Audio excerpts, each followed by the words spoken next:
Paslon Kim Plus berhasil unggul di provinsi strategis.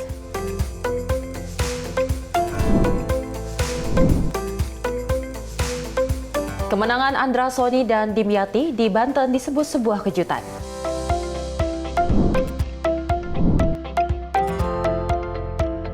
Menteri Perdagangan segel SPBU nakal.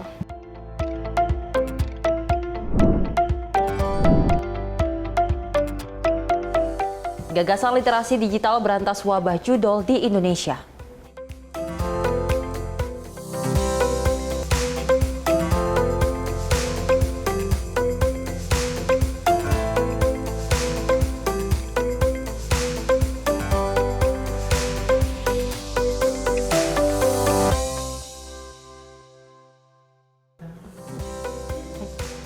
Selamat pagi pemirsa Simpo TV. Selamat pagi Sally. Selamat pagi Festi. Apa kabar hari ini? Luar sehat biasa, ya. Dan sehat, tentunya juga Festi. kita berdua mendoakan terus pemirsa di rumah untuk dalam keadaan yang sehat walafiat ya. Meskipun curah hujan ini sering hujan seperti itu ya, dan juga curah hujan yang sangat tinggi, kita harus tetap waspada, harus hati-hati karena wabah penyakit bisa datang kapan saja. Betul, terkait headline yang telah kita bacakan Festi dan pemirsa, di mana ini Kim Plus kita ketahui di Pilkada Serentak 2024 cukup Banyak unggul. yang unggul ya. Betul. Di daerah strategis. Yes, kita ketahui ada di Jawa Timur, ada di Jawa Barat, bahkan ada juga di Banten yang Betul. kalau kita lihat memang Andra Sony unggul dari pasangan lainnya. Dan tentunya ini juga salah satu bukti bahwa memang Kim Plus hingga saat ini dari pada Pilpres dan juga Pilkada ini masih tetap solid. Pemirsa, informasi menarik lainnya akan terus kami hadirkan. Ini dia Menyapa Pagi, Simpo TV selengkapnya.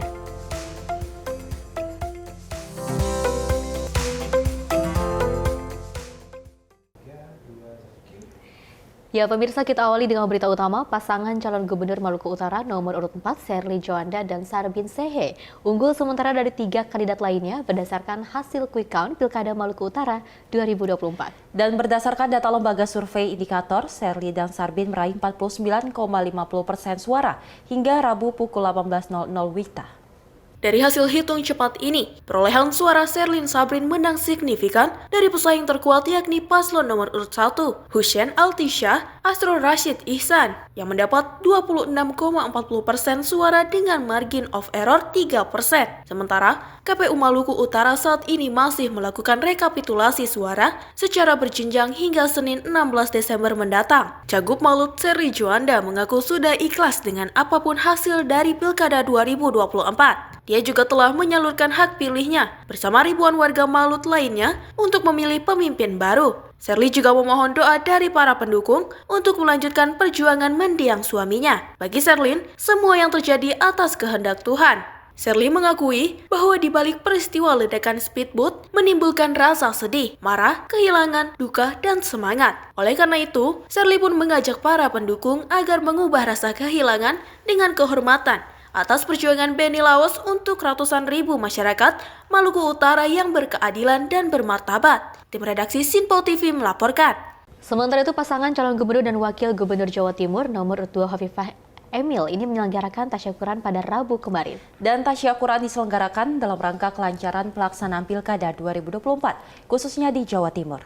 Melalui video yang diunggah di akun sosial media Instagram @emildardak, nampak pasangan calon gubernur dan wakil gubernur Jawa Timur nomor urut 2, Hovifah Indar Parawansa dan Emil Elistianto Dardak, menyelenggarakan tasyakuran pada Rabu 27 November 2024. Dalam video terlihat Hovifah memotong tumpeng terlebih dahulu, kemudian secara bergantian diikuti wakilnya Emil Dardak. Tasyakuran diselenggarakan dalam rangka kelancaran pelaksanaan Pilkada serentak di seluruh Indonesia, khususnya di Jawa Timur, baik di tingkat provinsi maupun kabupaten kota. Tapi untuk itu mari kita juga betul-betul mengikuti arahan Ibu Hovifah bahwa syukuran ini adalah mensyukuri lancarnya pelaksanaan Pilkada serentak baik di seluruh Indonesia, wabil khusus di Jawa Timur, provinsi maupun kabupaten kota. Lebih lanjut, dalam captionnya Emil mengajak semua pihak untuk mengawal hasil real count dari KPU Jawa Timur. Tim redaksi Simpo TV melaporkan. Kita ke Jawa Tengah, pemirsa. Pasangan calon gubernur dan wakil gubernur Ahmad Lutfi Taji Yassin kokoh dalam hasil hitung cepat di Pilkada Jawa Tengah 2024. Dukungan yang diberikan Joko Widodo kepada paslon nomor urut 2 itu pada Pilkada Jawa Tengah ini menunjukkan bahwa pengaruh ex-wali kota Solo ini belum habis. Pasangan calon gubernur dan wakil gubernur Jawa Tengah Ahmad Lutfi dan Taji Yassin berhasil unggul dalam perhitungan suara cepat. Pasangan nomor urut 2 ini unggul dari lawan tunggalnya yang diusung oleh PDI Perjuangan, Andika Perkasa, dan Hendrar Pirhadi. Mesin politik dan ketokohan dari Presiden sekaligus Ketua Umum Partai Gerindra, Prabowo Subianto dan Joko Widodo, dianggap efektif menggerus dominasi PDI Perjuangan di Jawa Tengah. Hasil hitung cepat sejumlah lembaga survei menunjukkan keunggulan pasangan calon nomor urut 2, Ahmad Lutfi dan Taj Yassin. Hasil hitung cepat Pilkada Jawa Tengah versi LSI Deni JA, pasangan Ahmad Lutfi dan Taj Yassin meraih kemenangan dengan angka 58,47%. Sementara pasangan Andika dan Hendrar berada di angka 41,53% dari 86,67% data sampel yang masuk. Ya, tentu bahwa hal-hal yang lain itu bisa berpengaruh. Jadi selain kekuatan daripada personal itu sendiri, kemudian juga mesin partai atau bahkan mesin relawan atau bahkan mesin yang lebih besar daripada itu. Ya dalam konteks misal Jawa Tengah, kita nggak bisa juga menafikan peran Pak Jokowi ya, karena memang sebenarnya Pak Lutfi ini sudah unggul di awal. Kemudian memang ada kenaikan yang lumayan daripada Pak Andika. Dan ketika misalnya mengetahui efek ada hal tersebut bahwa Pak Lutfi misalnya agak trennya sedikit turun, kemudian Pak Andika naik, Pak Lutfi membuat strategi yang baru misalnya dengan mengajak Pak Jokowi untuk kampanye di sana. Karena bagaimanapun Pak Jokowi tinggal di Solo misalnya kan, dan Jawa Tengah juga namanya beliau kan masih harum. Sehingga ketika di endorse itu tentu juga bisa menaikkan daripada popularitas maupun juga kesukaan. Sehingga orang juga pada akhirnya ada alasan kembali untuk memilih Pak Lutfi. Yang awalnya misalnya karena personalnya sendiri, oh ternyata ada endorsement dari Pak Jokowi, dia juga memilih karena misalnya dalam kutip karena Pak Jokowi ada di sana. Dari Jakarta, kontributor Simpo TV melaporkan. Sementara itu, Partai Gerindra angkat bicara terkait tudingan di Pilkada Jawa Tengah. Dan Gerindra menilai bahwa tudingan tersebut perlu untuk dibuktikan. Ketua Umum PDI Perjuangan Megawati Soekarno Putri menuding terkait pelaksanaan kontestasi pilkada di Jawa Tengah. Pernyataan tersebut disampaikan Megawati usai kandang partai berlambang banteng ini mengalami kekalahan dari kandidat yang diusung oleh Kim Plus, Ahmad Lutfi, Taj Yassin. Menanggapi tudingan tersebut, Ketua Harian DPP Partai Gerindra Dasko menyebut pihaknya akan memantau apabila tudingan itu benar, termasuk pelaporan ke pihak terkait, seperti Bawaslu dan Sentra Penegak Terpadu. Jadi saya pikir apa yang disampaikan tadi dan juga kemudian ada di beberapa media mungkin akan bisa dibuktikan apabila kemudian ada pelaporan ke Bawaslu, ke Gakumdu, nanti kita akan lihat bagaimana prosesnya demikian. Dari Jakarta, Farijal Dava Rizkano, Simpo TV melaporkan. Pemirsa, dari hasil quick count atau hitung cepat yang dilakukan LSI Deni JA dalam pemilihan gubernur di Jawa Barat menunjukkan kemenangan telak paslon Deddy Mulyadi bersama Erwan Setiawan. Dan berdasarkan survei pemirsa, kemenangan itu diperoleh karena beberapa faktor. Salah satunya adalah Partai Gerindra yang sangat solid dalam memenangkan paslonnya di Jawa Barat. 4 pasangan calon gubernur dan wakil gubernur memperebutkan kursi pemimpin Provinsi Jawa Barat periode 2024-2029. Hasil hitung cepat Pilkada Jawa Barat 2024 menunjukkan pasangan Deddy Mulyadi dan Erwan Setiawan unggul telak dibandingkan kandidat lainnya. Dalam hasil hitung cepat Pilkada Jawa Barat yang dilakukan LSI Deni JA, pasangan Deddy Mulyadi Erwan Setiawan unggul jauh dari 3 paslon lainnya dengan mengantongi 62,22% suara quick count. Keunggulan ini merupakan hasil kesolidan partai pengusung khususnya Gerindra dalam memenangkan Deddy Mulyadi dan Erwan Setiawan di Jawa Barat. Pertarungan di eksekutif ini adalah pertarungan figurnya ya. Ketika misalnya figurnya bagus, kemudian didorong oleh endorsement yang juga bagus, tentu juga akan menghasilkan sesuatu yang lebih bagus lagi ya. Sehingga dengan konteks itu kita bisa lihat bahwa calon-calon yang didukung di berbagai daerah itu juga bisa muncul. Terutama misalnya kita bisa lihat di Jawa Barat misalnya, Deddy Mulyadi itu memang dukungan Gerindra juga solid ke Deddy Mulyadi ini, tetapi juga tanpa personal dari Deddy Mulyadi ini juga mungkin akan akan kerja keras ya, karena memang kalau dilihat daripada Deddy Mulyadi Erwan ini kan saya lihat tidak terlalu bekerja keras dalam tanda kutip ya, dalam artian pertarungannya pertarungan yang landai ya. Dari Jakarta, kontributor Simpo TV melaporkan. Sejumlah kandidat calon gubernur yang diusung oleh Kim Plus tercatat unggul di beberapa provinsi strategis dalam pilkada serentak versi hasil hitung cepat atau quick count lembaga survei. Menanggapi hal ini, Ketua Harian DPP Partai Gerindra ini Dasko menyebut bahwa hasil kemenangan di pilkada serentak merupakan kemenangan seluruh rakyat Indonesia. Sejumlah kandidat calon gubernur yang diusung langsung oleh Kim Plus tercatat unggul di beberapa provinsi versi hasil quick count di berbagai lembaga survei. Keunggulan ini pun berhasil diraih di sejumlah provinsi. yakni seperti Sumatera Utara, Bobi Surya, Banten, Andra Soni Dimyati, Jawa Barat, Dedi Erwan, Jawa Tengah, Ahmad Lutfi Taj Yassin, Jawa Timur, Kofifa Emil, serta Sulawesi Selatan, Andi Sudirman Fatmawati Rusdi. Ketua Harian DPP Partai Gerindra Dasko mengatakan hasil kemenangan Pilkada merupakan kemenangan masyarakat Indonesia. Dirinya mengajak masyarakat setelah nantinya hasil real count dapat melihat pemimpin baru untuk membangun kemajuan bangsa Indonesia. Jadi kemenangan Pilkada pada saat ini adalah kemenangan seluruh rakyat Indonesia pada pesta demokrasi, dan tentunya setelah Pilkada ini mari kemudian kita sama-sama melihat ke depan untuk membangun Indonesia, membangun bangsa dalam rangka kemajuan Indonesia. Dari Jakarta, Fahrizal Davarizkiano, Simpo TV melaporkan.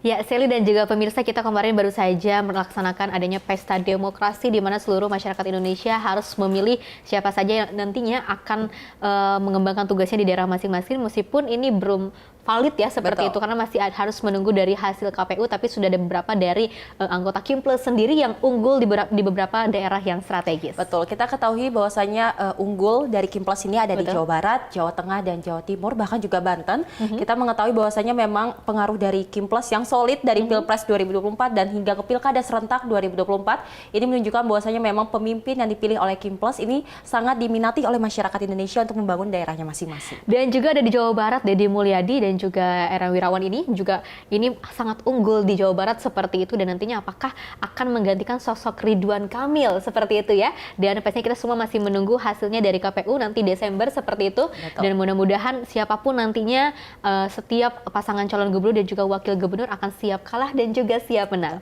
Pemirsa, informasi menarik lainnya akan terus kami hadirkan usai jeda berikut ini.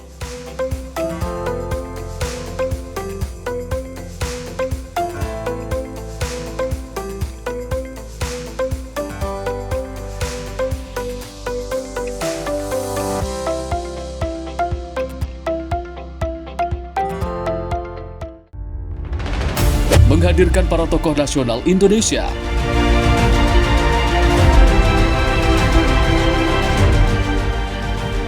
Mengulas ragam fakta dan isu terbaru secara mendalam. Pusat data nasional loh. Pusat data nasional, data apa aja masuk ini. Buka satu barang warga itu memang diperlukan. Bincang spesial setiap Sabtu pukul 8 malam hanya di Simpo TV. Halo, selamat malam pemirsa. Senang sekali rasanya kami mengisi ruang informasi Anda. Akhiri aktivitas Anda dengan rangkuman perkembangan peristiwa yang terjadi sepanjang hari. Sebelumnya kita saksikan ada sekitar 3.000 tamu undangan, sementara di Ibu Kota Nusantara ini ada sekitar 2.000 tamu undangan. Rangkaian informasi nasional dan mancanegara dirangkum sebagai penutup hari dalam Menyapa Malam. Setiap Senin hingga Jumat pukul 8 malam, hanya di Simpo TV. Halo, selamat pagi pemirsa Simpo TV. Selamat pagi Andi. Selamat pagi, Fen. Beragam informasi terbaru hadir menemani Anda sebelum memulai hari. Itu memang dari Menteri Perhubungan juga mendukung, Betul. dari Menteri Keuangan juga mendukung, dan kita sebagai masyarakat pun juga Harus mendukung. Mengangkat isu yang tengah menjadi pembicaraan paling hangat. Semarakan pagi Anda bersama Menyapa Pagi. Setiap Senin hingga Jumat pukul 6 pagi. Hanya di Simpo TV. Pemirsa Simpo TV kembali hadir menemani Anda dengan berbagai informasi yang telah kami rangkum dalam sepekan. Sajian lengkap informasi sepekan kami hadirkan untuk Anda. Badan Legislasi DPR menemui masa unjuk rasa di depan gedung DPR RI Senayan, Jakarta. Menemani akhir pekan Anda bersama keluarga dengan rangkuman berita menyeluruh dalam Simpo Sepekan. Setiap minggu pukul 6 pagi. Hanya di Simpo TV.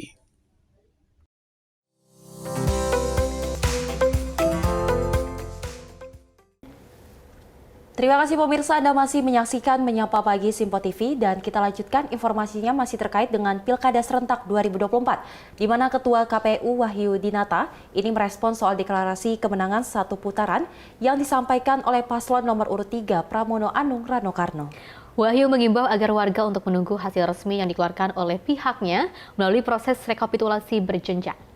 Komisi Pemilihan Umum terus berkomitmen untuk melaksanakan pilkada dengan transparan dan sesuai aturan. Ketua KPU Wahyu Dinata menyampaikan bahwa hasil pilkada Jakarta akan diumumkan melalui proses rekapitulasi berjenjang yang melibatkan tingkat kecamatan, kabupaten, hingga provinsi. Menanggapi deklarasi kemenangan satu putaran oleh salah satu paslon dalam konferensi persnya, Wahyu menegaskan KPU tidak pernah menyatakan pilkada Jakarta akan berlangsung 1 atau 2 putaran. Wahyu menegaskan agar publik merujuk pada sumber resmi yaitu KPU untuk memastikan kebenaran informasi. 1 putaran atau 2 putaran. Yang kami sampaikan adalah ketika teman-teman media menanyakan kalau putaran kedua berlangsung kapan, kami langsung share SK kami. Jadi masyarakat juga harus mendownload SK kami yang sudah kami buat jauh-jauh hari sebelum pemilu ini ya. Jadi SK kami tentang tahapan itu sudah merangkum 1 putaran dan 2 putaran. Jadi kami tidak pernah mengeluarkan statement akan berlangsung 1 putaran atau 2 putaran. Yang kami sampaikan adalah masyarakat mohon menunggu hasil resmi yang dikeluarkan oleh KPU dan ini dilakukan rekapitulasi berjenjang dari tingkat kecamatan sampai tingkat provinsi. Clear ya? Ada juga tuh di media saya lihat KPU DKI putaran kedua katanya. Ya, putaran kedua memang tanggal segitu, tapi bukan berarti KPU DKI menyampaikan akan ada putaran kedua atau hanya 1 putaran. Kira-kira kayak gitu ya. Dari Jakarta, Jihan Nabila, Mutia Anggiani, Simpo TV melaporkan. Sementara itu, pemirsa, Ketua Harian DPP Partai Gerindra Dasko mengatakan bahwa kemungkinan besar Pilkada DKI Jakarta ini akan berlangsung selama 2 putaran. Hal itu berdasarkan penghitungan yang telah dilakukan oleh tim pemenangan Ridho. Ketua Tim Pemenangan Ridho Ahmad Riza Patria mengatakan bahwa Pilkada DKI Jakarta akan berlangsung selama 2 putaran. Hal ini diketahui berdasarkan data yang dihimpun langsung oleh Tim Pemenangan Ridho. Ketua Harian DPP Partai Gerindra Dasko mengatakan bahwa pihaknya saat ini masih menunggu hasil real count dari KPU. Kendati demikian, dirinya menyebut Tim Pemenangan Ridho akan melakukan evaluasi jika nantinya berlangsung 2 putaran. Ya, jadi kalau Pilkada Jakarta kami juga sedang menunggu perhitungan real count dari KPU, walaupun kemudian di internal sudah diumumkan oleh ketua tim dari paslon Ridho, Pak Riza Patria sudah mengumumkan bahwa menurut perhitungan internal yang dihitung itu kemungkinan besar akan terjadi 2 putaran.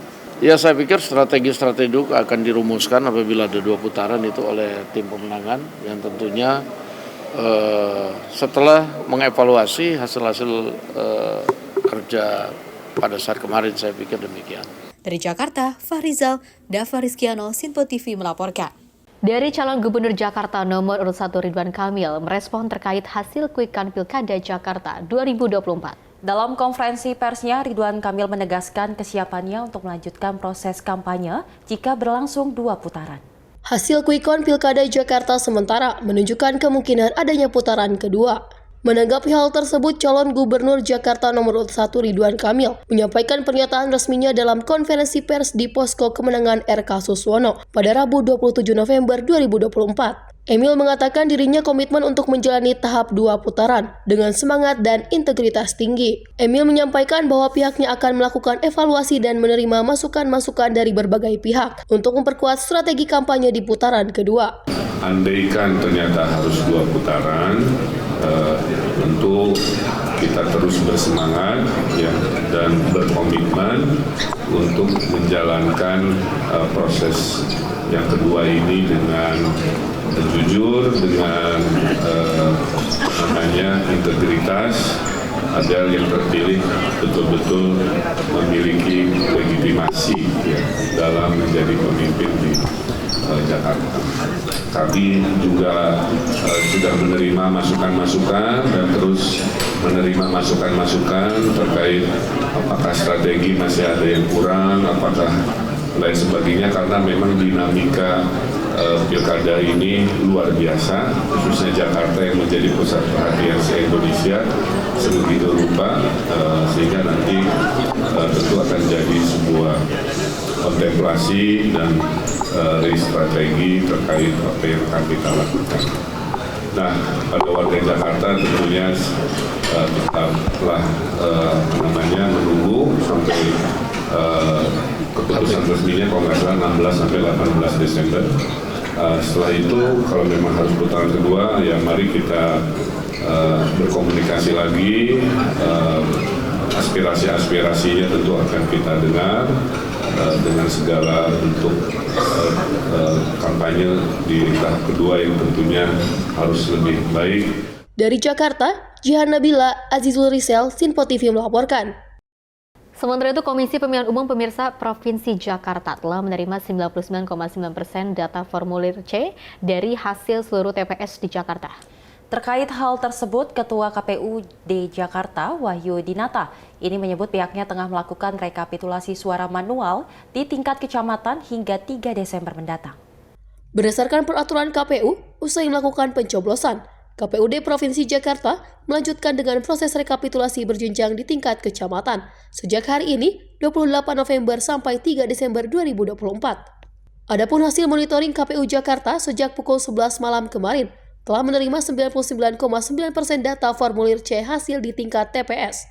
Hal ini dikonfirmasi oleh Ketua KPUD Jakarta Wahyu Dinata pada Kamis siang di kantor KPUD Jakarta, yang menyebut pihaknya akan mengkoordinir rekapitulasi manual yang sedang berlangsung di tingkat kecamatan. Pada pilkada ini cukup mudah ya, karena hanya satu surat suara yang kami upload di Sirekap. Berbeda dengan pileg kemarin, untuk Jakarta kan ada 4 ya pemilihan presiden, legislatif 2, sama DPD. Nah, kalau sekarang kami hanya satu komponennya dan hanya cuma 3 lembar, dan otomatis bisa maksimal lah prosesnya. Pak, ini tentu kan pada nggak sabar gitu ya, kira-kira berapa fixnya kapan kira-kira masyarakat atau paslon untuk bisa memastikan pengumuman? Oke, kalau menurut tahapan yang ada di PKPU 2 itu maksimal tanggal 16 Desember. Tapi kami di KPU DKI mengusahakan secepat mungkin tanpa mengganggu tahapan yang ada atau melanggar tahapan yang ada. Misalnya untuk rekap kecamatan dan pengumuman itu kan dari tanggal 28 sampai tanggal 3 Desember. Mulai tanggal 4 kita sudah masuk misalnya rekap di kabupaten kota. Nah, selanjutnya sampai tingkat provinsi. Kami belum melakukan pleno untuk itu, kapan kami akan melakukan pengumuman, yang pasti kami mengikuti tahapannya. Selaras dengan hal tersebut, Ketua KPUD Jakarta, Wahyu Dinata juga meminta masyarakat untuk menunggu hasil resmi rekapitulasi manual yang dilakukan KPU Jakarta. Ia menyebut KPU Jakarta akan mengumumkan hasil rekapitulasi suara paling lambat pada 16 Desember 2024 dengan mengacu kepada peraturan KPU. Dari Jakarta, Tim Liputan Sinpo TV melaporkan. Dan Komisi Pemilihan Umum juga melakukan pemantauan proses pengumpulan data C hasil setelah pelaksanaan pemungutan suara di Pilkada Jakarta. Dalam kesempatan ini, pemirsa, DKI Jakarta menduduki peringkat kelima pengumpul data C hasil terbanyak secara nasional. Sirekap Web sebagai alat bantu PPK, KPU Kabupaten, Kota, dan KPU Provinsi dalam pelaksanaan rekapitulasi hasil perhitungan perolehan suara. Total sebanyak 351.203 TPS, 81,8% data C hasil tingkat provinsi sudah berhasil dikirim pada aplikasi Sirekap pukul 19.00 WIB. Adapun secara statistik yang dirilis oleh KPU, Provinsi DKI Jakarta menempati urutan kelima secara nasional dari sektor pengumpulan formulir C dari tempat pemungutan suara sebanyak 95,52%. Lebih lanjut, hasil ini nantinya akan menjadi patokan KPU RI untuk menentukan total kumulatif jumlah suara yang masuk kepada ketiga paslon di DKI Jakarta. Pengumpulan C hasil terbanyak ada di 5 provinsi kami ambil, yaitu di Bali untuk gubernur sudah sebanyak 97,38%, Jogja sudah sebanyak 98,36% untuk provinsinya. Untuk Provinsi DKI Jakarta, urutan berikutnya 95,52%. Dari Jakarta, Zahra, juru kamera Ahmad Faris, Tim Liputan Sinpo TV. Ketua KPU Jakarta Wahyu Dinata menanggapi tingkat partisipasi pemilih di Jakarta yang cenderung lebih rendah pada pilkada dibandingkan pilpres. Dan menurutnya, KPU sedang melakukan pemantauan dan evaluasi untuk meningkatkan partisipasi masyarakat di TPS. Ketua KPU Jakarta Wahyu Dinata menyatakan bahwa partisipasi masyarakat dalam pilkada cenderung lebih rendah dibandingkan pemilihan presiden. Ia mencontohkan data partisipasi pada pilkada sebelumnya yang bervariasi dari 65% di tahun 2007 dan 2012 hingga meningkat menjadi 78% pada pilkada 2017. Meski begitu, Wahyu menegaskan pentingnya dilakukan evaluasi terhadap penurunan partisipasi yang terjadi. Memang menurut pemantauan kami, alur pemilih di TPS agak renggang ya. Tapi kami belum tahu angka pastinya berapa tingkat partisipasi. Tapi untuk pilkada memang cenderung biasanya lebih rendah dari pilpres ya. Tingkat partisipasi kami misalnya di 2007 ya, awal 2007 itu sekitar 65%, di 2012 juga 65%-an, di 2017 memang agak tinggi ya, kalau saya tidak salah 78%. Jadi kami sedang merekap juga. Tentu saja kami akan melakukan evaluasi kalau memang ada penurunan tingkat partisipasi. Apakah memang disebabkan karena program-program kami yang kurang baik di masyarakat atau memang ada kondisi tertentu ya. Karena saya berkoordinasi dengan beberapa teman di provinsi yang lain. Di provinsi yang lain juga mengalami partisipasi yang tidak terlalu bagus ya. Mudah-mudahan nanti kita akan evaluasi apa-apa hal yang harus perlu dievaluasi. Dari Jakarta, Jihan Nabila, Mutia Anggiani, Simpo TV melaporkan. Sementara itu pemirsa, ada kabar gembira. Ketua Harian DPP Partai Gerindra Dasko menanggapi hasil hitung cepat atau quick count lembaga survei di Pilgub Banten 2024. Dan menurutnya keunggulan yang diraih Andra Soni dan Dimyati ini merupakan hasil kerja keras dari partai pengusung dan sejumlah relawan. Pasangan Andra Soni Dimyati berhasil unggul dari pasangan Airin Rahmidiani Ade Sumardi di Pilgub Banten 2024. Jagoan yang didukung Kim Plus di Banten ini unggul di lembaga survei melalui hasil hitung cepat atau quick count. Merespon kemenangan sementara tersebut, Ketua Harian DPP Partai Gerindra Dasko mengatakan keunggulan yang diraih merupakan hasil dari kerja keras partai pengusung dan relawan. Menurut kerja keras yang dilakukan cukup intens dan animo masyarakat terhadap calon pemimpin yang mereka pilih dinilai besar.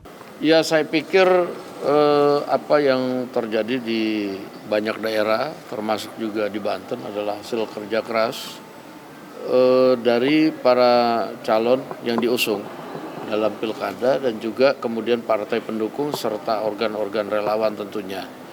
Dan khusus di Banten, saya lihat memang kerja keras yang dilakukan cukup intens dan juga kemudian rakyat di sana juga animo masyarakat terhadap calon pemimpin yang dicalonkan juga besar demikian. Dari Jakarta, Fahri Jalda Fariskiano, Sinpo TV melaporkan. Pasangan calon Andra Soni Dimyati berhasil unggul dalam kontestasi Pilkada Banten 2024. Dan hasil tersebut pemirsa cukup mengejutkan berbagai pihak. Pasalnya hasil survei Andra Soni dan Dimyati sebelum 27 November. Pasangan Andra Soni Dimyati Natakusuma membuat kejutan dengan memenangkan pemilihan Gubernur Banten 2024. Kemenangan Andra Soni Dimyati itu terlihat dari hasil hitung cepat beberapa lembaga yang diumumkan setelah pemungutan suara pada Rabu 27 November 2024. Kemenangan Andra Soni Dimyati ini menumbangkan dinasti Ratu Atut yang berkuasa di Banten. Dinasti Atut diwakili oleh Airin Rahmidiani yang berpasangan dengan Ade Sumardi. Keunggulan Andra Soni Dimyati dalam hasil hitung cepat sangat mengejutkan karena dalam survei sebelum pelaksanaan pemungutan suara, Airin Ade masih unggul dari Andra Soni Dimyati. Hasil hitung cepat Pilkada Banten versi LSI Deni JA, pasangan calon Andra Soni Ahmad Dimyati meraih 55,21%, mengungguli Airin Rahmidiani Ade Sumardi yang memperoleh 44,79 suara quick count. Di Banten ini memang menarik karena memang Andra Soni yang menjadi pemenang di versi quick count kita, dan memang sejauh ini di survei beberapa waktu yang lalu itu kan memang keunggulan masih di Bu Airin ya, di Bu Airin dengan pasangannya, tapi memang di quick count ini yang hasil lebih real, lebih mendekati nanti hasil ketetapan KPU Andra Soni. Jadi kita melihat bahwa ada pergerakan yang begitu masif di bisa jadi 10 hari terakhir atau bahkan 5 hari terakhir yang memang merubah daripada kontestasi yang ada. Dan memang kalau dilihat daripada keadaan-keadaan atau VTO yang terjadi berbagai daerah itu kan hampir di bawah 70% semua. Ini berarti ada sekitar 30%-an sebenarnya masyarakat yang tidak datang ke TPS, yang tidak menyalurkan hak pilihnya ke TPS. Artinya apa? Artinya adalah bahwa kalau misalnya di Banten kita bisa tenggarai bahwa 30% itu kayak yakini bahwa itu lebih banyak pendukung Airin yang ke TPS. Apakah ini efek daripada misalnya masyarakat melihat bahwa Bu Airin udah menang dan sebagainya sehingga dia nggak datang ke TPS, itu juga mungkin. Kemudian yang kedua juga ditambah dengan gerak yang begitu masif daripada pasangan Andra Soni dan Dimyati Kusuma misalnya, itu juga memungkinkan. Sehingga inilah yang terjadi. Jadi survei itu mengandaikan 100% pemilih datang ke TPS. Padahal dalam kenyataan kan tidak begitu ya. Bahkan tadi di Banten sendiri ya mungkin sekitar 60%-an saja masyarakat yang datang ke TPS. Jadi ada 40% yang nggak datang ke TPS, yang itu bisa jadi pendukung-pendukung dari salah satu calon yang memang lebih banyak ke yang tidak datang. Dalam konteks Banten itu misalnya Bu Airin ya, pemilih Bu Airin yang datang ke TPS. Dari Jakarta, kontributor Sinpo TV melaporkan. Kabar bahagia baru saja kita rasakan di mana pemilihan pilkada di daerah Banten seperti itu, ada Andra Sony dan juga Dimyati Natakusuma ini bisa langsung unggul di Banten. Betul. Seperti itu dan juga bisa mengalahkan pesaingnya ya. Karena kalau kita lihat memang ini cukup mengejutkan warga Banten dan juga tim pemenangan dari pasangan Andra Sony dan juga Dimyati, karena sebelum pada tanggal 27 November 2024 kemarin ini hasil survei, beberapa survei mengatakan bahwa keduanya ini sempat turun, tapi betul, setelah pesta demokrasi ini dimulai, ini sangat mengejutkan masyarakat Indonesia di mana keduanya bisa unggul atau bisa mengalahkan pesaingnya. Betul, tak hanya di Pilkada Banten saja, Festi ini juga ada di Pilkada Jakarta. Betul. Walaupun memang kalau kita ketahui dari pasangan calon nomor urut 1 ini cukup kalah daripada di pasangan nomor 3. Namun kita ketahui bahwasanya memang katanya ini Pilkada Jakarta akan berlangsung 2 putaran. Selama 2 putaran. Dan Ridwan Kamil menyatakan akan siap melakukan kampanye lagi untuk melakukan 2 putaran di Pilkada Jakarta 2024. Dan tentunya siapapun nanti yang akan melanjutkan kepemimpinannya di Jakarta bisa terus mengembangkan tugasnya dengan sangat baik, aman, jujur, dan juga adil. Pemirsa, informasi menarik lainnya akan terus kami hadirkan usai jeda berikut ini.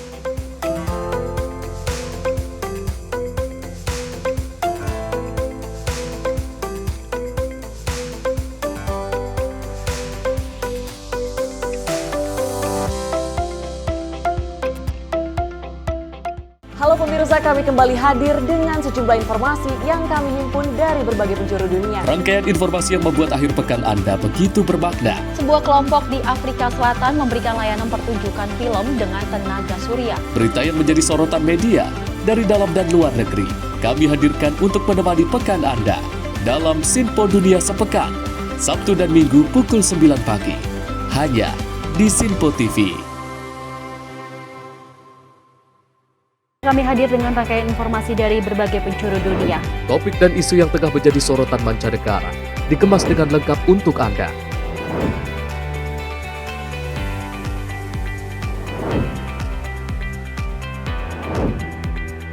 Peristiwa penting yang terjadi dari berbagai belahan dunia ini hadir dalam Sinpo Dunia setiap Senin hingga Jumat pukul 7:30 malam hanya di Sinpo TV.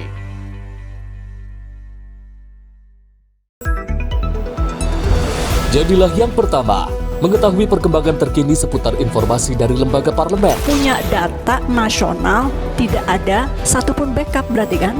Tiba-tiba ada putusan yang nggak masuk akal dan seperti ini gitu. Kita ambilkan rekomendasi kepada KPK, periksa!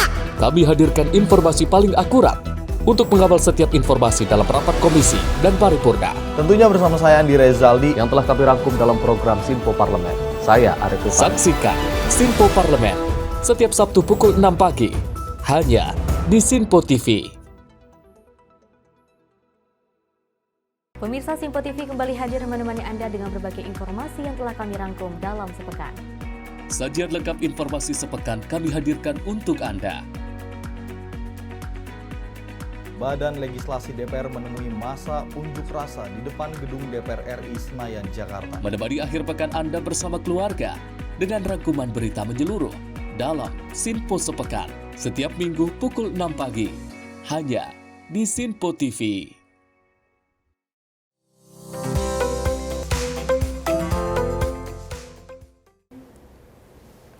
Anda masih menyaksikan Menyapa Pagi Sinpo TV pemirsa. Kita lanjutkan informasinya terkait kinerja dari Kabinet Merah Putih. Ini salah satunya ada Menteri Perdagangan Republik Indonesia Budi Santoso melepas ekspor produk kerajinan UMKM senilai 2 miliar di Bantul, Yogyakarta. Produk UMKM tersebut ini akan diekspor ke Amerika, Eropa, dan Timur Tengah. Menteri Perdagangan RI Budi Santoso melepas ekspor produk kerajinan milik PT Out of Asia dengan tujuan ekspor ke wilayah Amerika, Eropa, dan Timur Tengah di Kabupaten Sleman, Yogyakarta. Produk yang diekspor yaitu keranjang dari eceng gondok dan produk dari marmer yang berupa peralatan makan, cermin, mangkok, piring, serta produk dekorasi rumah lainnya. Hal ini merupakan bukti nyata sinergi pemerintah dan swasta dalam mendukung pertumbuhan ekonomi nasional. Mendak berharap pelepasan ekspor ini dapat menjadi motivasi bagi pelaku usaha kerajinan lainnya dalam mengakselerasi peningkatan ekspor produk kerajinan Indonesia ke pasar global. Jadi kita bersama-sama tim dari Out of Asia hari ini pelepasan ekspor produk kerajinan.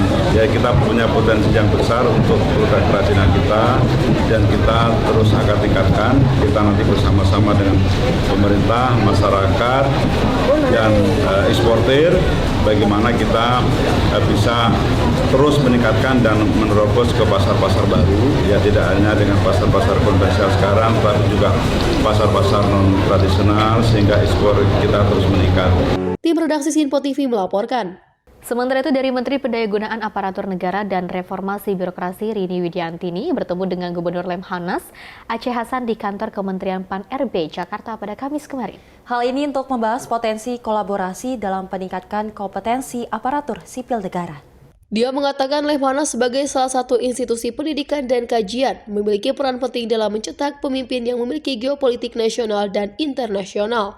Rini mendukung upaya dalam penyesuaian diklat yang dilakukan Lemhanas maupun LAN dalam rangka peningkatan kompetensi ASN, TNI, dan Polri. Sementara itu, Gubernur Lemhanas Aceh Hasan Sajili mengapresiasi respon positif Menteri Pan-RB terkait kolaborasi tersebut. Lemhanas akan melakukan kajian potensi kolaborasi peningkatan kompetensi ASN tersebut sesuai dengan arahan yang telah diberikan Menteri Pan-RB. Ia juga menjelaskan bahwa Lemhanas sebagai institusi pendidikan bagi calon-calon pemimpin nasional memberikan materi dan pemahaman tentang geopolitik, geostrategi, geoekonomi yang diarahkan untuk kepentingan nasional. Tim redaksi Sinpo TV melaporkan. Menteri Perdagangan Republik Indonesia Budi Santoso bersikap tegas terhadap kecurangan pelaku usaha menjelang momen Natal dan Tahun Baru 2025. Dan sebanyak 3 unit pompa ukur BBM di sebuah SPBU di Sleman, Yogyakarta disegel. Menteri Perdagangan RI Budi Santoso mengecek langsung satu SPBU di Jalan Kaliurang, kilometer 10, Ngaglik, Sleman yang diduga melakukan pelanggaran. Hasilnya ditemukan alat di pompa bensin sehingga terdapat pengurangan takaran BBM. Dari hasil pengawasan itu diketahui jumlah takaran BBM yang dikurangi sebesar 600 mili per 20 liter. Berdasarkan perhitungannya, kerugian per tahun yang dialami masyarakat yang membeli BBM di SPBU tersebut mencapai miliaran rupiah. Dengan temuan ini SPBU tersebut untuk sementara disegel. Dan pemerintah selanjutnya akan melakukan pendalaman serta terkait sanksi yang akan diberikan tergantung hasil penyelidikan yang dilakukan. Kami bersama-sama tim berdasarkan pengaduan dari masyarakat dan juga pengawasan yang kita lakukan, ya diduga SPBU ini melakukan pelanggaran di bidang meteorologi legal, yaitu dengan menambahkan alat yang semacam manipulator atau ya namanya PCB kepada pompa pada pompa bensinnya sehingga menimbulkan pengurangan takarannya, yaitu rata-rata 600 ml per liter. Jadi kami mengimbau kepada pelaku usaha khususnya SPBU untuk menaati aturan terkait dengan meteorologi legal, jangan merugikan masyarakat, dan kepada masyarakat kami himbau untuk selalu aktif melaporkan apabila terjadi kecurangan seperti ini. Tim redaksi Sinpo TV melaporkan. Pemirsa, tim Fleet One Quick Respon Pangkalan Utama TNI AL 4 Batam kembali mengamankan satu orang terduga pengedar narkotika jenis sabu-sabu. Dan mereka menangkap terduga pengedar barang haram tersebut di perairan Pulau Keban, Kepulauan Riau. Tim Fleet One Quick Responses Pangkalan Utama TNI Angkatan Laut 4 Batam kembali mengamankan satu orang terduga pengedar narkotika jenis sabu menggunakan speedboat berbahan fiber di perairan Pulau Keban, Kepulauan Riau. Dalam penggagalan tersebut, petugas TNI AL menemukan barang bukti berupa sabu seberat 43,2 gram yang dibagi dalam paket siap edar. Selain itu, petugas TNI AL juga mengamankan satu pucuk senjata senapan angin, beserta satu kotak amunisi berisikan 31 peluru, serta satu unit boot fiber berwarna abu-abu lis warna hitam, dan satu mesin Yamaha 15 PK yang dipergunakan pelaku sebagai sarana pengedaran narkotika. Bahkan satu set bong alat hisap sabu, 2 buah timbangan digital, 1 buah handphone genggam, uang tunai sebesar Rp25.471.000, dan $20 Singapura berhasil diamankan. bukti hasil penangkapan dari Lanal 4 kepada PLN Provinsi, di mana dihadiri oleh Kepala Kejaksaan Negeri Batam. Karena kita menangkap dengan bukti 23,2 gram, kemudian ada uang tunai dan uang dolar Singapura, kemudian ada ATM, ada timbangan dan senjata angin. Bahwa di daerah Kepri ini termasuk masih yang rawan terhadap peredaran narkoba, sehingga kita dapat mengungkapkan hasil kerjasama antara masyarakat dan semua dari BNN maupun dari KJRI. Penangkapan ini merupakan langkah nyata dan komitmen TNI AL dalam mendukung cita Presiden Prabowo Subianto dalam pemberantasan dan menindak tegas segala bentuk peredaran narkotika. Dari Jakarta, tim redaksi Sinpo TV melaporkan. Kasus narkoba di Indonesia ini, Sally dan juga pemirsa, masih terus merajalela di Indonesia ya. Masih belum bisa kita ataupun dari pemerintah atasi secara tuntas seperti itu, namun beberapa yang dilakukan oleh aparat penegak hukum, terus juga TNI, kepolisian juga berusaha semaksimal mungkin untuk memberantas aksi narkoba di Indonesia. Betul. Apalagi Prabowo Subianto sempat mengatakan bahwa hal yang paling utama adalah narkotika di Indonesia yang memang sangat tinggi. Dan kita juga mengapresiasi kepada TNI Angkatan Laut yang telah berhasil menangkap pengedar narkoba jenis sabu-sabu yang dimana kita ketahui ditangkap di Pulau Keban, yang memang ini kalau kita lihat dari barang haram tersendiri ini versi cukup banyak yang disita oleh aparat, dan kita berharap bahwasanya memang narkoba di pemerintahan Prabowo Gibran ini dapat teratasi dengan cepat. Amin. Pemirsa, informasi menarik lainnya akan terus kami hadirkan usai jeda berikut ini.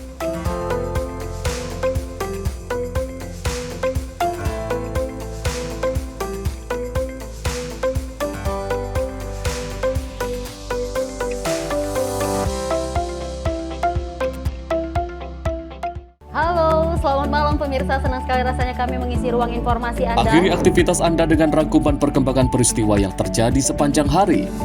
Sebelumnya kita saksikan ada sekitar 3.000 tamu undangan, sementara di Ibu Kota Nusantara ini ada sekitar 2.000 tamu undangan. Rangkaian informasi nasional dan mancanegara dirangkum sebagai penutup hari dalam Menyapa Malam. Setiap Senin hingga Jumat pukul 8 malam, hanya di Sinpo TV. Halo, selamat pagi pemirsa Sinpo TV. Selamat pagi Andi. Selamat pagi, Ves. Beragam informasi terbaru hadir menemani Anda sebelum memulai hari. Itu memang dari Menteri Perhubungan juga mendukung, Betul. dari Menteri Keuangan juga mendukung, dan kita sebagai masyarakat pun juga harus mendukung. Mengangkat isu yang tengah menjadi pembicaraan paling hangat. Semarakan pagi Anda bersama Menyapa Pagi. Setiap Senin hingga Jumat pukul 6 pagi, hanya di Sinpo TV. Pemirsa, Sinpo TV kembali hadir menemani Anda dengan berbagai informasi yang telah kami rangkum dalam sepekan. Sajian lengkap informasi sepekan kami hadirkan untuk Anda. Badan Legislasi DPR menemui masa unjuk rasa di depan gedung DPR RI Senayan, Jakarta. Menemani akhir pekan Anda bersama keluarga dengan rangkuman berita menyeluruh dalam Sinpo Sepekan. Setiap minggu pukul 6 pagi, hanya di Sinpo TV. Halo pemirsa, kami kembali hadir dengan sejumlah informasi yang kami himpun dari berbagai penjuru dunia. Rangkaian informasi yang membuat akhir pekan Anda begitu bermakna. Sebuah kelompok di Afrika Selatan memberikan layanan pertunjukan film dengan tenaga surya. Berita yang menjadi sorotan media dari dalam dan luar negeri, kami hadirkan untuk menemani pekan Anda dalam Sinpo Dunia Sepekan, Sabtu dan Minggu pukul 9 pagi, hanya di Sinpo TV.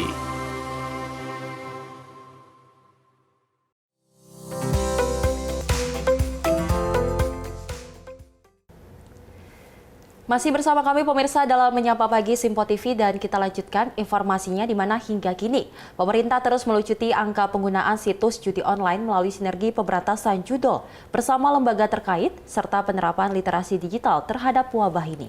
Dan sosialisasi ini diterapkan untuk menekan peluang kemiskinan baru di tengah masyarakat yang luas. Menteri Koordinator Bidang Pemberdayaan Manusia Muhaimin Iskandar menyampaikan sosialisasi literasi digital akan digiatkan bagi masyarakat secara masif untuk menekan angka kemiskinan baru akibat penggunaan situs judi online di Indonesia. Dalam kesempatan ini, Caimin menyebut penyintas judi online di Indonesia yang terlibat sebanyak 8,8 juta orang dari berbagai kalangan. Ia juga menyoroti soal usaha yang dilakukan oleh pemerintah akan menjadi sia-sia jika masyarakat tidak saling bersinergi satu sama lain.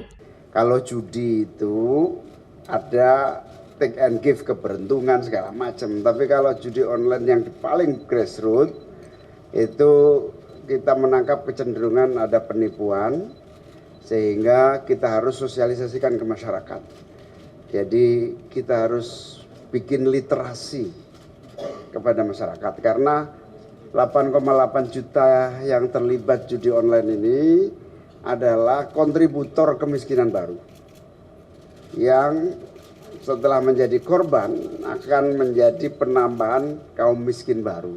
Padahal kita genjot sekuat tenaga, mulai dari kemiskinan ekstrim kita atasi, kemiskinan rentan miskin menjadi berdaya dan mandiri. Menyoroti hal ini, Menteri Komunikasi dan Digital Mutia Hafid menegaskan literasi digital menjadi sangat penting untuk menciptakan kesadaran dan pemahaman akan efek dari penggunaan judi online.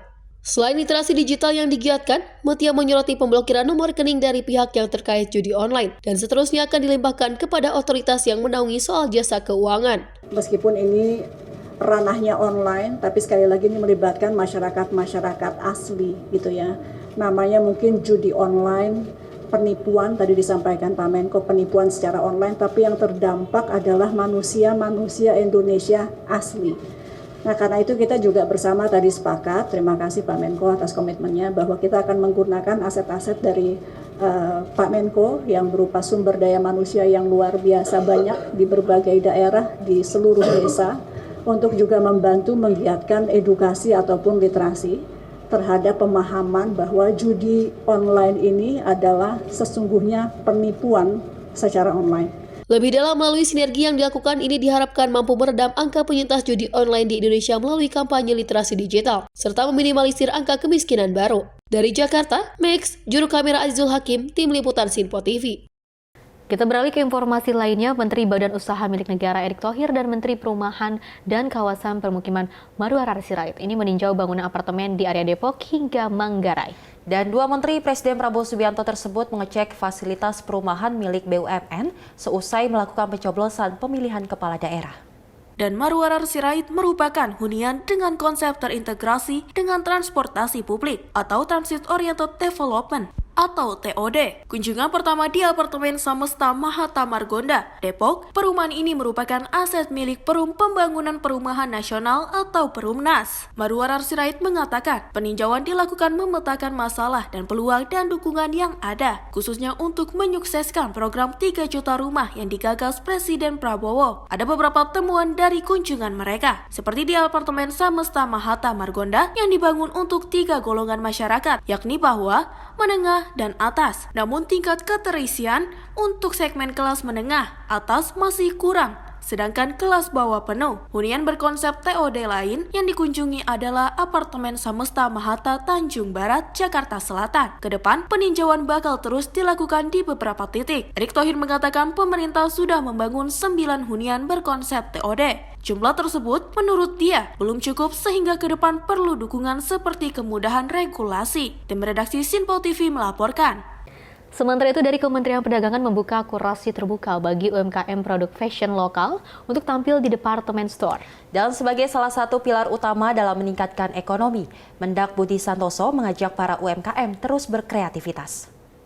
Kementerian Perdagangan bekerja sama dengan MAP Indonesia membuka kurasi terbuka bagi produk fashion lokal agar bisa tampil di departemen store yang dikelola oleh MAP Indonesia. Program ini dirancang untuk membantu UMKM fashion, khususnya yang memproduksi pakaian, agar bisa menjangkau pasar yang lebih luas melalui kemitraan strategis dengan departemen store. Menteri Perdagangan RI Budi Santoso mengatakan bahwa fashion salah satu pilar industri kreatif yang dapat meningkatkan ekonomi nasional. Maka dari itu, Budi mengajak para UMKM untuk berinovasi dalam fashion budaya Indonesia. Sebagai salah satu pilar industri kreatif, kontribusi fashion pada ekonomi Indonesia sangatlah besar. Didukung dengan meningkatnya keterlibatan para desainer muda yang kreatif dan inovatif, serta tumbuhnya UMKM fashion, saya yakin bahwa prospek sektor fashion ke depan akan semakin cerah, sehingga dapat menjadi kekuatan ekonomi Indonesia dalam bersaing di pasar global. UMKM yang mendaftar akan melalui tahap verifikasi. Dan jika lolos kurasi, akan diikutsertakan dalam kegiatan business matching untuk penjajakan kemitraan dengan departemen store. Dari Jakarta, tim redaksi Sinpo TV melaporkan. Pemirsa, menjelang Nataru, Kementerian Perdagangan melakukan rapat koordinasi nasional dengan sejumlah pihak terkait dengan ketersediaan pasokan dan juga stabilisasi harga minyak jelang Nataru 2024. Dalam rapat koordinasi yang dihadiri sejumlah pihak itu juga turut membahas mengenai persiapan Ramadan dan Idul Fitri 2025, terutama mengenai ketersediaan pangan. Menteri Perdagangan Budi Santoso memimpin rapat koordinasi nasional ketersediaan pasokan dan stabilisasi harga minyak goreng selama Nataru 2024 serta persiapan puasa dan Idul Fitri 2025 di kantor Kementerian Perdagangan Kamis siang. Rapat tersebut membahas mengenai ketersediaan pasokan dan stabilisasi harga minyak goreng menjelang Natal 2024 dan Tahun Baru 2025, serta persiapan untuk memenuhi kebutuhan menjelang Ramadan dan Idul Fitri 2025. Pada rapat disepakati bahwa tim Satgas, Kementerian Perdagangan dan Dinas yang menangani perdagangan di daerah akan terus melakukan pengawasan di daerah-daerah, terutama daerah yang pasokannya kemungkinan berkurang untuk menjaga agar ketersediaan pasokan terjamin. Sementara itu, Rakornas tersebut dihadiri oleh perwakilan dari kantor staf Presiden, Satgas Pangan, Bulog, Kementerian Perhubungan, dan para kepala dinas yang membidangi perdagangan, serta asosiasi pengusaha, baik distributor maupun produsen. Dari Jakarta, Sri Dewi Andayani, Rona Bayu, Sinpo TV melaporkan. Kementerian Perdagangan Budi Santoso ini memastikan harga minyak goreng rakyat atau minyak kita akan stabil di pasaran dalam kurun waktu 2 hari jelang Natal dan juga Tahun Baru. Budi Santoso mengatakan pihaknya akan terus memperhatikan pengendalian harga minyak goreng, meski hingga saat ini tidak terjadi kenaikan harga. Kementerian Perdagangan memastikan harga minyak kita di pasaran akan turun dalam 2 hari ini, terlebih jelang momentum perayaan Nataru. Menteri Perdagangan Budi Santoso menuturkan, meski tren harga minyak kita mulai menurun, akan tetapi Kementerian Perdagangan, Satgas Pangan, serta beberapa kementerian dan lembaga terkait akan terus berkoordinasi guna memastikan harga minyak kita tidak melonjak naik di beberapa daerah.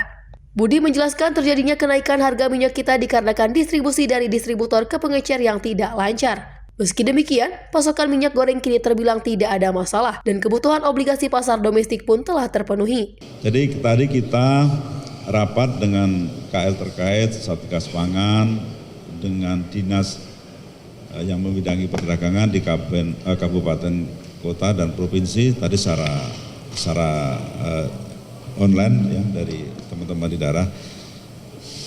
Jadi dalam rapat tadi sebenarnya kita ingin mempersiapkan terkait dengan ketersediaan pasokan untuk minyak goreng. Biasanya kan menjelang Nataru, kemudian Lebaran itu kan kebutuhan meningkat, ya terutama minyak goreng. Nah minyak goreng, minyak kita tadi harganya kan masih relatif stabil, walaupun beberapa daerah itu mengalami peningkatan, ya peningkatan permintaan. Nah, untuk daerah-daerah tertentu tadi akan segera atau sepakat kita akan menjaga pasokan, ya menjaga pasokannya supaya harga tetap stabil sampai dengan Nataru nanti. Sebelumnya, Mendak Budi Santoso memastikan harga minyak goreng rakyat atau minyak kita yang saat ini mengalami kenaikan di atas harga eceran tertinggi dapat kembali normal pada minggu ini. Budi menuturkan secara nasional harga minyak kita memang mengalami kenaikan, akan tetapi ia menyebut kenaikan itu tidak terlalu signifikan. Selain itu, kenaikan harga minyak kita juga tidak terjadi di semua daerah. Dari Jakarta, Sri Dewi Andayani, Rona Bayu, Sinpo TV melaporkan. Ya, pemirsa dan juga Sally, kalau kita ketahui menjelang hari Natal dan juga Tahun Baru tidak hanya tiket pesawat yang diharapkan oleh masyarakat Indonesia untuk turun, tapi juga harga minyak goreng ataupun minyak kita yang dinantikan ataupun diharapkan masyarakat Indonesia untuk tidak naik ya, tetap stabil. Apalagi kita melihat Mendak selalu melakukan beberapa kali belusukan ataupun tinjauan-tinjauan ke beberapa pasar, salah satunya ke Sleman. Tadi kita sama-sama melihat seperti itu, dan mudah-mudahan dengan adanya kunjungan dan juga peninjauan dari Mendak sendiri, harga minyak di Indonesia bisa tetap stabil. Betul, kita ketahui memang tinjauan dari Mendak sendiri mengatakan belum ada kenaikan harga pada bahan pangan, dan memang ini diharapkan bagi masyarakat Indonesia untuk jelang Nataru 2025 ini diharapkan tidak ada kenaikan agar masyarakat menikmati menikmati kegembiraan pada jelang Natal dan Tahun Baru 2025. Dan tentunya juga penurunan harga minyak ini tidak hanya diharapkan pada saat Natal dan juga Tahun Baru, tapi juga di hari-hari berikutnya harga minyak, tidak hanya minyak saja, bahan pokok yang ada di Indonesia ini bisa stabil dan juga tidak ada ada kenaikan. Betul sekali. Pemirsa, informasi tadi sekaligus mengakhiri jumpa kita. Saya Resi Rahmadi. Dan saya Selis Tregar. Terima kasih dan sampai jumpa.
Simpo TV, News, Sport, Entertainment.